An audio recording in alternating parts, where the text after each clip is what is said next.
Halo, apa kabar? Kembali lagi di channel Gadgetindo dengan saya Randy. Ya, di video kali ini saya mau bahas tentang tips and trick atau fitur-fitur terbaru apa aja yang ada di iOS 15. Saya yakin untuk kalian para pengguna iPhone tuh masih banyak banget yang ragu untuk update ke iOS 15. Dan di kantor saya itu masih banyak yang menggunakan iOS 14.7 dan nunda-nunda untuk update ke iOS 15 karena ragu untuk update ke iOS 15. Nah, mudah-mudahan dengan video ini buat kalian yang masih ragu, masih khawatir untuk update ke iOS 15, jadi yakin untuk update ke iOS 15 yang kemarin di akhir September baru aja dirilis secara resmi oleh Apple. Oh ya, sebelum masuk ke inti video, saya mau ucapin terima kasih buat Slimcase yang udah jadi sponsor dalam video ini. So, buat kalian yang belum tahu, Slimcase ini adalah brand asal Singapura yang baru aja masuk ke pasar Indonesia, dan mereka tuh punya produk casing yang tipis banget terbuat dari bahan plastik armor yang anti menguning.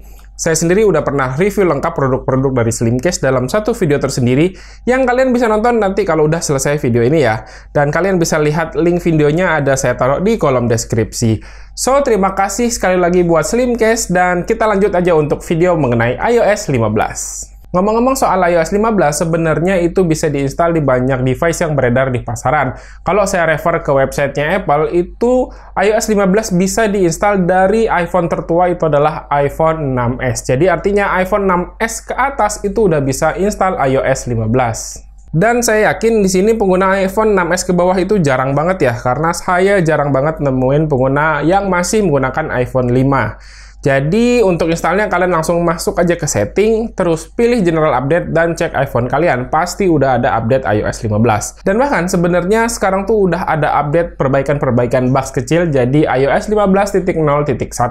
Secara overall sebenarnya iOS 15 tuh nggak banyak perubahan dibandingkan dengan iOS 14 kemarin. Beda ya, ketika update dari iOS 13 ke iOS 14 itu cukup banyak perubahan yang dikasih sama Apple. Tapi di iOS 15 ini perubahannya bisa dibilang improve kecil, tapi itu berguna banget buat keseharian dari penggunanya. Oke, kita bahas fitur yang pertama adalah fitur drag and drop.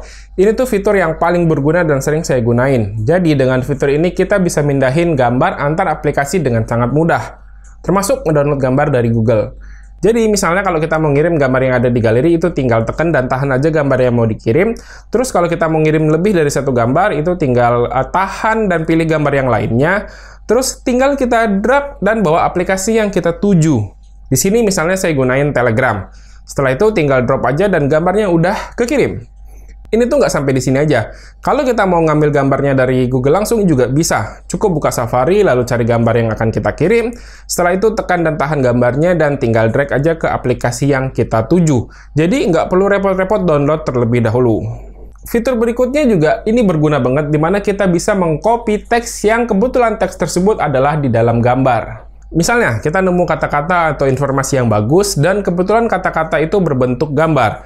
Nah, ini nggak usah repot untuk ketik ulang kata-kata tersebut. Jadi, tinggal buka aja gambarnya, lalu tahan yang lama, dan nanti akan muncul pilihan untuk select tulisan-tulisan tersebut.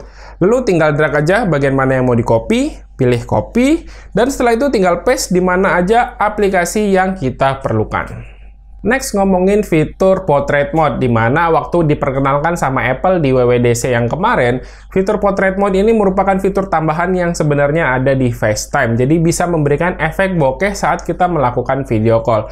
Tapi kerennya untuk fitur ini tuh sebenarnya nggak cuma bisa dipakai di FaceTime doang, tapi bisa dipakai di Instagram dan juga video call WhatsApp loh.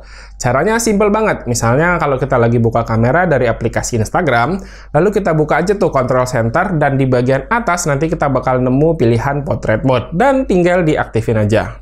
Hasil dari Portrait Mode-nya menurut saya di sini rapi, bagus, dan ini tuh bakal berguna banget. Misalnya kalau kita lagi live Instagram, itu bisa bikin hasil video kita tuh jadi blur-blur gitu. Update-update simple lainnya tapi berguna itu ada di menu jam. Sebagai pengguna lama Android, itu rasanya sebel banget waktu kembali menggunakan iPhone. Karena di iPhone tuh kita nggak bisa ngeset alarm dengan cara mengetik si jamnya. Jadi harus scroll-scroll angkanya, dan menurut saya itu agak ribet ya.